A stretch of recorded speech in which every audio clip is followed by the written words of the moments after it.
What's up guys, Crazy Star Wars Fan 108 here, and I'm back with another video.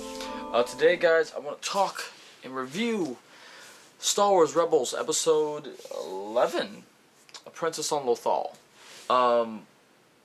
This episode starts off, the next second half of the season, which could be 22 episodes. I don't know how long the season is for. It might be somewhere online, but I haven't looked it up. I'm just going to let the experience go and form, and bam, we'll reach the climax, because, as everyone saw the trailer, it's craziness. Rebels this week was pretty good. We got to see the continuation of Ezra getting over the fact his parents are dead, and also seeing what I felt was a little bit darker and aggressive side of him when he and Kanan go back in the outfits to attack the clones. But let's kind of start from the beginning. So Senator Organa is sending relief supplies to Lothal, but also sending them some more ships for the Rebel fleet because he wants the Ghost crew to steal it. So he sends those. They're 3 Old Republic cruise ships, which I didn't look at the episode guide, look and see what they're the names of those names, but it's basically the same ships from Knights of the Old Republic. So that's really cool for making that canon, like, not quotations, making that canon again, or making those ships canon at least. Which is cool because Ezra even refers to them as like ancient ships, which are cool. So Ezra and Kanan have to go and get the ships, and Leia's on them, and Leia's having like this kind of like bossy role, but she's super confident in herself, while at the same time like she messes up, and so she kind of gets humbled because she thinks like, oh yeah, I can bring the ships down, we'll just better get past the Empire and the Rebels can come and steal it. No connection to Alderaan whatsoever. Well, the Empire knows that Alderaan's stuff seems to always get stolen. It's like, always being stolen by the Rebels. It's kind of strange, which makes adds an interesting dynamic to the fact that them blowing up Alderaan, because I kind of already knew, like, you guys are helping them out. It's kind of already know. Also adding to the stuff with Tarkin, very interesting. So with that being said, they set down 2 Imperial walkers, and they put like gravitation locks on the ships, so they're locked down to the planet. They can't separate from the platform and leave. So basically, Leia, Ezra, and Kanan, they steal a ship and they go back and they rescue the other older guy with the old Ralph McCoy, like wizard concept art look that this character has. I forgot what his name was. It was Ryder something. Ryder Azili, I believe, was his name. And Ryder, had escaped from the rebellion, escaped from the Empire. He's like, nah, I'm not going back. But he gets captured. So Ezra and Kanan come and rescue him, and they have him fake capturing Leia as a prisoner, and then the Ghost comes in, they rescue them all out, and then basically they go and they formulate a plan to take the ships. They end up stealing the ships. Ryder Azili comes with them. Leia sees Kanan use a lightsaber, sees Ezra use the Force, which I'll get on to a little bit later, and then she gets shot with a stun.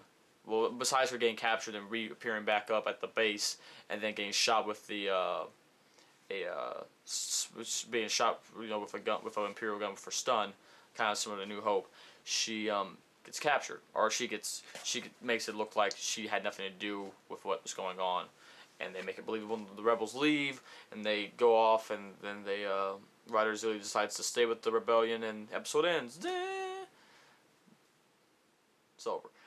So basically, it was a pretty good episode. It's really interesting. Now I want to talk about some interesting aspects of the episode in itself, though, and these pertain more to what was going on with the characters. I thought for Leia, showing a young Princess Leia, she's the same age as Ezra, it was very interesting, showing the character connections and things like that, but also the fact that that she's seen a Jedi in action before, or at least someone wielding a lightsaber, being in Kanan. Ryder Azili realizes that Kanan is a Jedi as well, which I also kind of formulates into his plan as to, formulates into his mind, his thought process being changed to stay with the rebellion. So that's very cool. Following through with that, Leia, I think, I got used to her voice throughout the episode, which was fine. But I think in terms of how her character was written, it was fine. It was a good handling of her. Did she need to show up? Because that's always the question people ask with these Rebels cameos. Like, do we really need to see Lando? Do we really need to see Yoda? Leia, I would chalk up there with we didn't really need it to be her. The supplies didn't have to come from Alderaan, but since they did come from Alderaan, it made most sense. I mean, we've seen 3PO and R2, we've seen Bail. So I thought this did make the most sense, and it was effective. It wasn't bad. I guess is what I'm looking to say. So I had no issues with it at all after watching the episode. It was interesting to see, and she talks about how she heard heard Ezra's message, the calling out from season 1, which is kind of just cool, interesting dynamic to add into all the things. It's just a cool moment for sure. Kanan and Ezra letting Leia see that. How do I feel about that? I don't think it's really that big of a deal. But everyone's gonna try to make it into a huge big thing. Oh my gosh, Leia, Obi-Wan, and this and that. And there's no evidence behind that, and to me, it makes perfect sense. It's fine. It's no big deal. It's nothing I think needs to really be talked about too much. What's interesting now, though, is the episode ends and the Rebels have a bigger, sustainable fleet, which is kind of cool with these 3 very old, ancient ships. And Ezra, when he takes down 2 stormtroopers, it seems very dark. Because he jumps on one, he starts hitting him, and they knock him to the ground, and he just real strong punch. And I just kind of, for me, I was like, wow, it just kind of seemed kind of dark a little bit. So it was interesting to see that happen and the way that it did. In the Rebels Recon that StarWars.com puts up, they talked about, just bringing Leia onto the show, but Pablo answered the question about what does the B and B-Wing stand for, and, with it being Blade, and that's kind of what they translated it into now. So Blade is what the B and B-Wing stands for. So that's interesting and cool to see. Next week's episode is the protector of something, but it's Mandalorians. So that's pretty cool. But the Mandalorians are aligned with the Empire, which I'm guessing came about because the Mandalorians, I think, potentially, we don't know the history behind it, but they became aligned with the Alliance. No, with the Republic, potentially, when Ahsoka came and Rex. Well, with Rex talked about how I fought with Commander Tano from the Battle of Chrysophsis to the to the Siege of Mandalore, I believe is what it was. So that's very interesting and seeing how all that's going to play out. So yeah, guys, I hope you enjoyed this review of Star Wars Rebels, episode 11, Princess of Lothal, or Princess on Lothal. It was one of those, Princess on Lothal.